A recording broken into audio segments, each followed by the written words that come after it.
Oke, selamat pagi, siang, atau sore semuanya. Di sini saya Manuel Andreans akan menjelaskan hasil analisis saya mengenai analisis protokol download torrent. Oke, sebelum saya menjelaskan apa hasil analisis saya, di sini saya akan sedikit menjelaskan apa itu download torrent. Jadi torrent adalah sejenis teknologi berbagi file peer-to-peer atau dari klien ke klien, di mana sejumlah pengguna dapat terhubung dari berbagai file mereka daripada bergantung pada satu situs web atau sumber untuk mengunduh file. Jadi maksudnya di sini dalam download torrent ini klien tidak bergantung pada suatu situs atau web.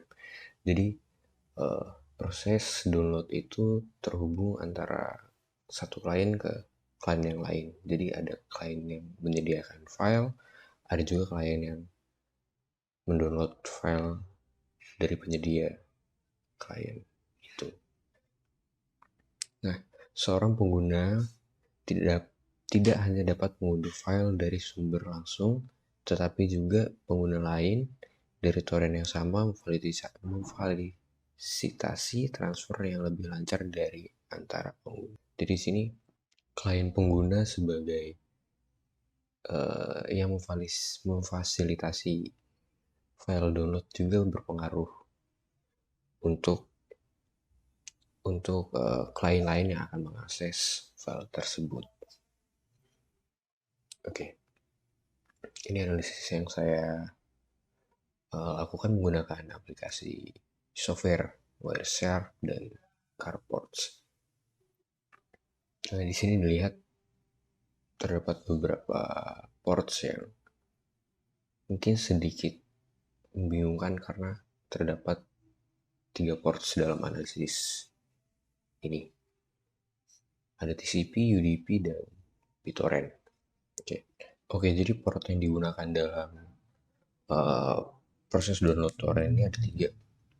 Yang pertama itu TCP, yang kedua UDP, dan yang ketiga BitTorrent. Namun mereka memiliki fungsinya masing-masing. Nah, di sini TCP itu fungsinya untuk mengatur pengiriman suatu data dari klien ke server. Sedangkan BitTorrent itu merupakan port BitTorrent merupakan protokol yang mendukung penggunaan sistem berbagi berkas peer-to-peer, dan BitTorrent merupakan sistem distribusi konten yang bisa dibilang cukup efisien. Begitu. Namun dalam BitTorrent port ini ada beberapa fungsi yang dihilangkan yang seharusnya ada dalam peer-to-peer. Jadi di dalam BitTorrent ini tidak ada fungsi pencarian atau searching. Terus yang ketiga UDP. UDP merupakan protokol sederhana dengan overhead yang minimum.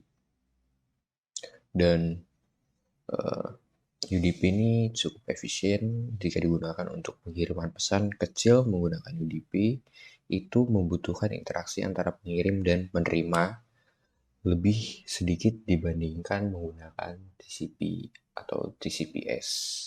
Dan itu sekian analisis dari saya. Atas perhatiannya saya ucapkan terima kasih.